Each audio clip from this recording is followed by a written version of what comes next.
તાપના torture બાદ હવે રાજ્યમાં 2 દિવસ રહેશે પવનનું તાંડવ. કચ્છ, ઉત્તર ગુજરાતના વિસ્તારોમાં ઉડશે ધૂળની ડમરીઓ. હવામાન વિભાગ મુજબ કાલથી 3-4 દિવસ ગરમીમાં 2 થી 3 ડિગ્રીનો ઘટાડો નોંધાશે. મોટાભાગના વિસ્તારોમાં તાપમાન 40 ડિગ્રીથી નીચું જવાની શક્યતા છે. જો કે આગામી દિવસોમાં વરસાદની શક્યતા નહીવત છે. પરંતુ 2 દિવસ રાજ્યમાં ડમરી ઉડે તેવો પવન ફૂંકાવાની હવામાન વિભાગે શક્યતા વ્યક્ત કરી છે. હવામાન વિભાગ મુજબ કચ્છ અને ઉત્તર ગુજરાતના વિસ્તારોમાં પવનની ગતિ 20 થી 30 કિલોમીટર પ્રતિ કલાકની ઝડપે પવન ફૂંકાશે. ભારે પવન ફૂંકાવાની આશંકાને પગલે માછીમારોને દરિયો ન ખેડવા માટેની પણ સૂચના આપી દેવામાં આવી છે.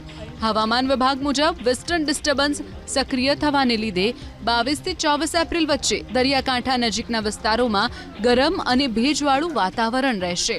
જો કે 22 એપ્રિલ બાદ પવનની ગતિ ધીમી થશે અને 23 અને 24 એપ્રિલથી ફરીથી ગરમીનો પારો ઊંચકાશે.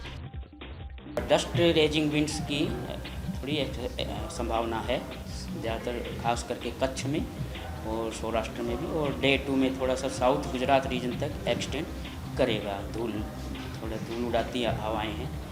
और जो कोस्टल जो रखा है हमने डे 4 और 5 में रखा है, और उसमें कोस्टल में हमने रखा है हॉट ह्यूमिड कोस्टल एरियाज में. और विंड्स का जो बात है, आज नॉर्थ गुजरात कोस्ट में 20 से 25 नॉट गस्टिंग टू 30 नॉट की विंड्स रखी हैं. थोड़ी स्ट्रॉन्ग विंड रहेंगी सी एरिया में फिशरमैन के लिए. और साउथ गुजरात रीजन के जो कोस्ट है, साउथ गुजरात कोस्ट, उसमें नॉर्मली है 15 से 20 नॉट.